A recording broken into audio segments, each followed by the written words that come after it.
Welcome to the Frederick Center for the Creative Arts October 2022 Artist Choice Juried Exhibition. I'm Carol Morgan, the curator of the Frederick Gallery. We are open on Mondays, noon to 4, Thursday, Friday, noon to 4, Saturday, 11 a.m. to 4, and Sunday afternoons, 1 to 4. We invite you to visit our galleries in person and see our wonderful exhibits and enjoy the art also downstairs in our members gallery. This month, Mara Harrison has a wonderful photography composite exhibition titled Dante's Comedy. I think you will enjoy her exhibit very much. Please come in and visit us. Our galleries are located at 813 Sophia Street in historic downtown Fredericksburg.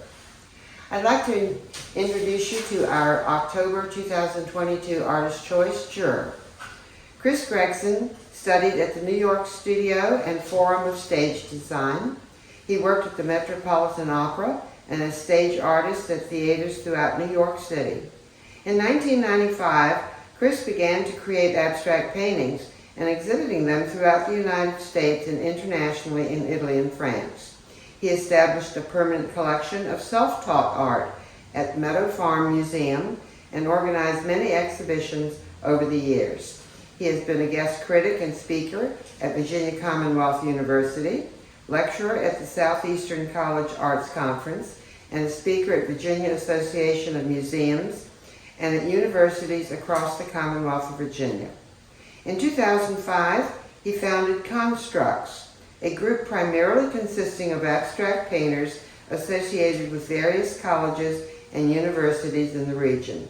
He has worked at the University of Mary Washington Art Department. His paintings are in the corporate collections of Capital One, Kaiser Permanente, Markel Corporation, SunTrust Bank, the permanent collections at the American Embassy in Guinea, Africa, Longwood University in Farmville, Taubman Museum in Roanoke, Virginia, and in other prestigious contemporary art collections.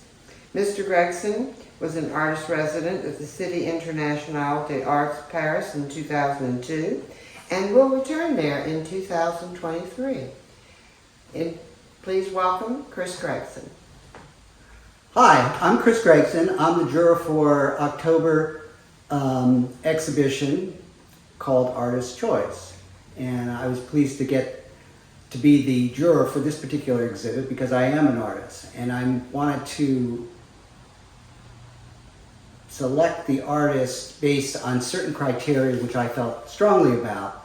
And the criteria I was looking at is artists that have something that is particularly unique to their work. I look at the way that the paint is applied and the process and the selection of materials and what is unique about those elements. Or I'm looking at the subject or the image and why is that particularly unique and not commonplace, not traditional. So based on these criteria, I made the following selections. The first honorable mention here is by Bob Worthy. It's called 16. Now, originally I thought maybe this was a 16-inch square, but the closer I looked at it, I noted that the actual name of the painting is within the painting. There's a 16. It's just a combination of collage elements, primarily the use of black and white paint, which is sort of a signature characteristic of Worthy's. It's in a grid format, and he uses collages of paper that have dots and squares, and then he actually uses pencil to scroll even more marks onto the surface. So it's a complicated piece. You can read lots of different things into it. But overall, it may be just a collage of random images that present a unclear message, but at the same time depicts some sort of overall formal composition. Latina, change perspective, is an excellent example of paper quilling. You can look at this image and it's just an amazing illusion. You have to really get up close and see how she's twisted these little pieces of papers into this very elegant design and image.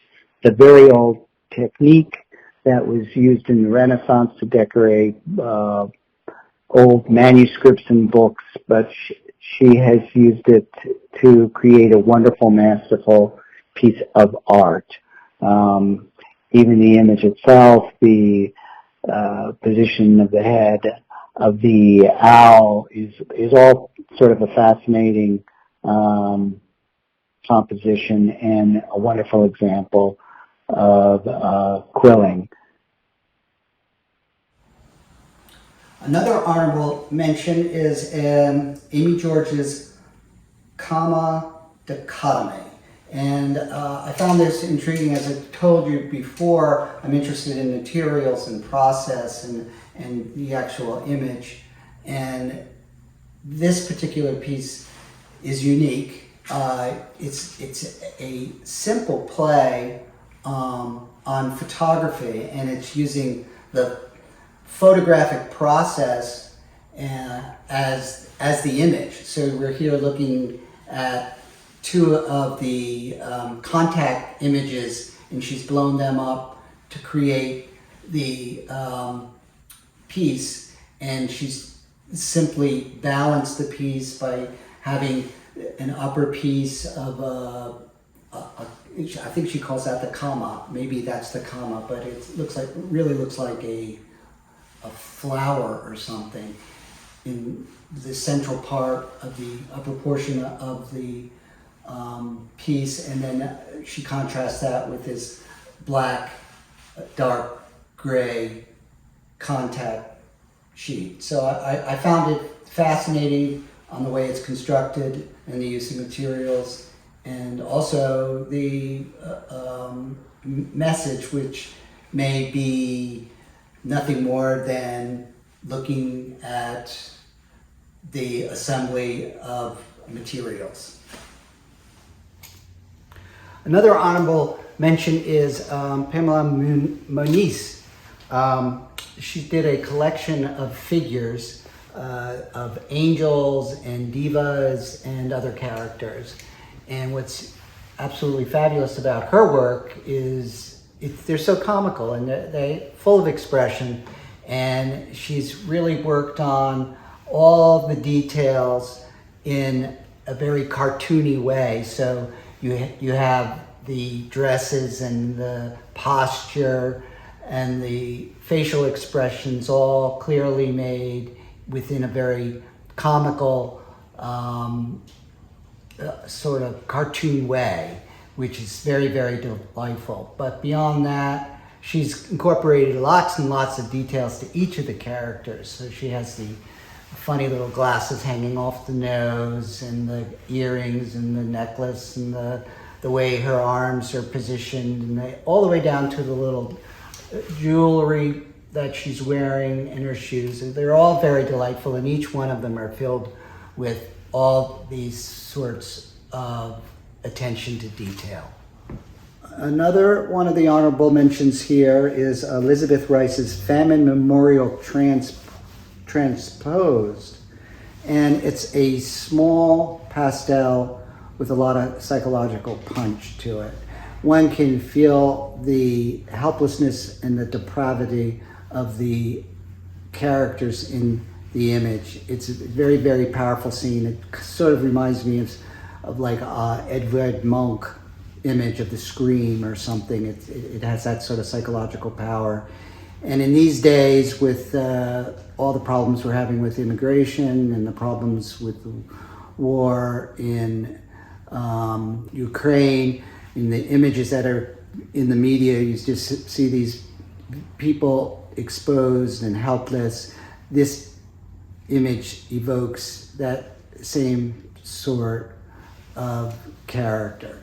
So I found this to be a very powerful image. Another honorable mention is Maeve Gilmartin's image called Slumber. It's a painting. And I found the composition just exquisite and well balanced and selective. I love the way the folds are created in the sheet or the blanket over the figure, and the way the brown hair balances off the composition with the skin tones and the pillow. I mean, it's almost a composition of these very, very organic, natural colors, and it's a very tender image, and I really like the execution and the subject. The third place in this exhibition, which is Artist's Choice, it goes to Betty Gray, and it's called Dark Money and Politics. As I was saying in the introduction, I'm intrigued on how artists use their materials, their selection of materials, and the way they communicate information, and that's the major criteria for my selection of the award winners. And Betty's work is an extreme example of what I was talking about. She uses the simplest of materials. She uses a whiteboard, magic markers called ink, and a collage to convey her information, her message. And it's just a direct handling of materials, and she doesn't use any sort of traditional techniques to form her art. She just creates the message on the whiteboard, and to me it resembles something you'd see. It's almost like graffiti on the side of a wall, or a handmade yard sign, which is visible for everyone to see. So therefore, I selected this piece. For the second place winner, I chose Passal Minsky's Wildfire. Now, what's interesting about this piece of work, there's a number of things that are very interesting, but the artist is considered legally blind, so the method of her working is very tactile. So I found it fascinating that the image is sort of all just the application of the paint, and the color selection is really dependent on the mind's eye, what she can see in her mind, and that she uses that technique of feeling and the selection of colors, all based on memory. So when she's thinking of this piece called Wildfire, she's actually feeling the image as opposed to duplicating some sort of representational source. So that's what I found so intriguing about this particular piece. The first place winner goes to Jasper Drillings for Everything is Too Much. And I see this as a piece that is a commentary on consumerism. It's a painting of shoppers in a aisle, looks like a food aisle, maybe a Walmart or some supermarket. And the painting technique are these rapid brushstrokes that all meet in the center focal point, and it's all very agitated and really comes out, depicts like this overwhelming feeling that is present in this shopping center of some sort. And to me, it seems to be like a commentary on everything is too much, or it could mean that everything is too expensive in this age of inflation, or it could mean that there's so many selections that one can make of any particular product that it's overwhelming, or that the place is so big and filled with so many consumer items that it's a long and arduous task to shop. So I thought this was a really very direct and powerful communication.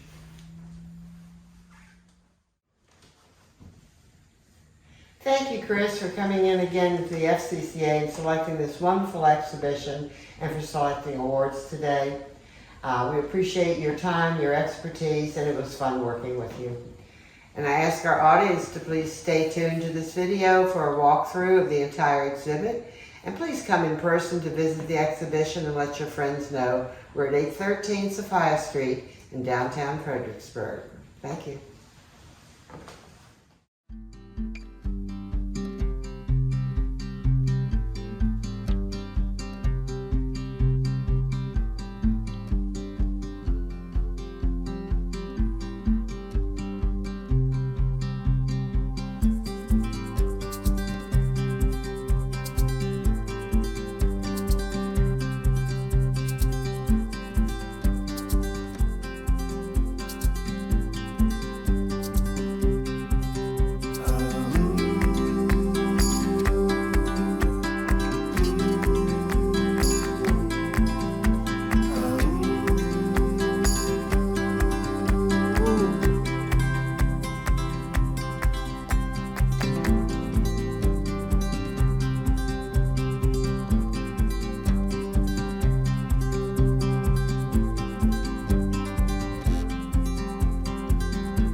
The Fredericksburg Center for the Creative Arts, where art and history meet.